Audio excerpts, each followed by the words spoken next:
এই যে আমরা দেখতে পাচ্ছি এখন বেসন দিয়ে জিলাপি। আমাদের যন্ত্রপাতি নাই, তাই কাগজের ভিতরে বেসন, আটা, ময়দা, চিনি মেনি যা আছে সব লাগাই একবারে দিয়ে দিলাম। দেখা যাক কি হয়। এই বিখ্যাত কারিগর ফরম নওগাঁ এই যে আবার উল্টে পাল্টে সিট করে দেখতেছে আসলে হইতেছে কিনা। এটা কি হবে? এই তো জিলাপি তো হয়নি, ছোট ছোট চানাচুর হয়ে গেছে। এটা তো চানাচুর ভাজা হয়েছে, এটা তো জিলাপি হয়নি।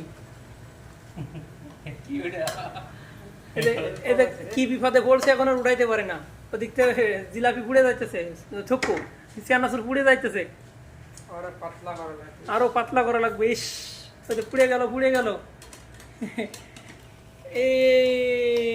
খুব সুন্দর হয়েছে রে, খুব সুন্দর হয়েছে। জয় বাংলা, জয় বাংলা। খুব সুন্দর হয়েছে, তেলে জয় বাংলা করে ফেলাইছে।